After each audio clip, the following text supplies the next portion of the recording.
آج ہم جس دور سے گزر رہے ہیں یہ ایسا دور ہے کہ ایک کوڑی کے اندر میں ہم اپنے ایمان کو بیچ رہے ہیں۔ ارتداد کا فتنہ منڈلا رہا ہے، اور خاص طور پر عصری تعلیم کے ذریعے سے ہمارے نوجوانوں کے اندر میں ارتداد کی فضائیں قائم کی جا رہی ہے،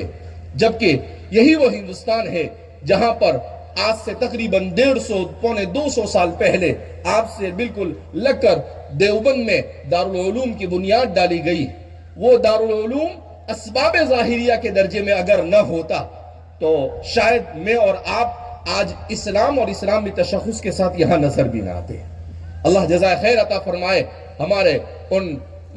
بزرگوں کو جنہوں نے اس ادارے کو قائم کیا، اور اس ادارے نے صرف اتنا ہی نہیں کیا کہ ہندوستان کے مسلمانوں کے ایمان اور اسلام کی حفاظت کی ضمانت دی، بلکہ پوری دنیا میں اعتدال کے ساتھ اور صحیح معنی میں اہل حق کے مذہب کو باقی رکھنے میں آخری 200 سال میں جس تحریک نے سب سے بڑا رول ادا کیا وہ میری اور آپ کی تحریک دارالعلوم دیوبند ہے۔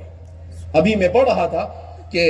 ایک اہل حدیث اور غیر مقلدین کے عالم، انہوں نے 1990 میں کہا کہ ہم نے قرآن کی خدمات، کون سی جماعت نے قرآن کی کیسے خدمت کی اس کا جائزہ لینا شروع کیا، تو فکر دیوبند سے تعلق رکھنے والے علماء نے آج سے 35 سال پہلے وہ کہتے ہیں کہ تقریباً 300 قرآن کریم کی تفسیریں 22 سے زیادہ زبانوں کے اندر میں لکھی۔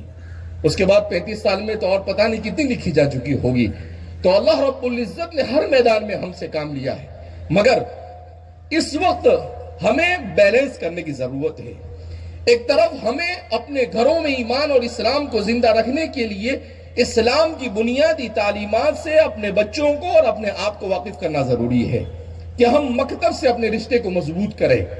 ہم اگر اسلام کا بنیادی عقیدہ ہمیں معلوم نہیں ہے تو ہم اسلام کے بنیادی عقیدے کو خود بھی جانیں، ہمارے گھروں میں بھی اس کی تعلیم کریں، اور ہمیں معلوم ہونا چاہیے کہ اللہ کے بارے میں ایک مسلمان کا کیا عقیدہ ہو۔ نمبر پر ہم اگر عصری تعلیم اپنے بچوں کو دینا چاہتے ہیں تو ہم یہ دیکھیں کہ جہاں پر اپنے بچوں کو عصری تعلیم کے لیے ہم بھیج رہے ہیں وہاں پر ہمارے بچے کا ایمان اور اسلام محفوظ ہے یا نہیں۔ اگر اس کا ایمان اور اسلام محفوظ نہیں ہے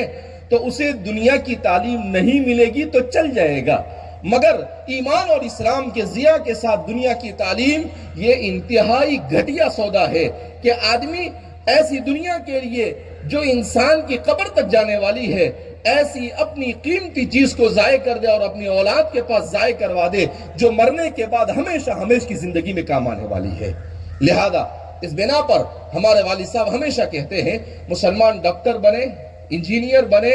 مسلمان کلیکٹر بنے، مگر سب سے پہلے وہ سچا اور پکا مسلمان ہونا چاہیے، اور اس کے لیے ہمیں علماء کی نگرانی میں اپنے تعلیمی اداروں کو قائم کرنا ضروری ہے جہاں پر اسلامی تمام احکام کی پابندی کے ساتھ اور دین کی تمام اصول کی رعایت کرتے ہوئے عصری تعلیم انہیں دی جا سکے۔ اس تحریک اور اس فکر کو اس لیے مضبوط کرنا ضروری ہے کہ امت کا بڑا طبقہ اس جانب جا رہا ہے۔ اگر ہمارے ادارے نہیں ہوں گے، ہماری اسکولیں نہیں ہوگی، ہمارے کالج نہیں ہوں گی، ہماری یونیورسٹیاں نہیں ہوگی تو ہمارے یہ بچے غیروں کے ادارے میں جائیں گے جہاں پر ان کے ایمان اور اسلام کی حفاظت کی کوئی گارنٹی نہیں دی جا سکتی ہے۔ لہذا اللہ جزا خیر عطا فرمائے ہمارے علماء کو کہ امت کی ضرورت کو بھی پورا کر رہے ہیں۔ الحمدللہ جامعہ کلکوا کی نگرانی میں اس وقت 6 میڈیکل کالج چل رہے ہیں جس میں پچھلے 20 سالوں میں 2500 سے زیادہ مسلمان ڈاکٹر امت کو فراہم کیے ہیں، 10,000 سے زیادہ انجینئر فراہم کیے ہیں، 5,000 سے زیادہ فارماسسٹ فراہم کیے ہیں، 25,000 سے زیادہ قرآن کریم کے حفاظ فراہم کیے ہیں، 10,000 سے زیادہ علماء فراہم کیے ہیں۔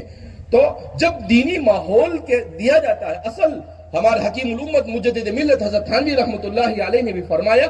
کہ کسی زبان کا اور کسی علم کا سیکھنا یہ معیوب نہیں، اس کو اس طور پر سیکھنا کہ اس کا ماحول اور کلچر ایسا ہو، وہاں تہذیب ایسی دی جائے کہ جس سے ایمان کمزور ہو جائے یا ایمان سے انسان دور ہو جائے، یہ سب سے بڑی اہم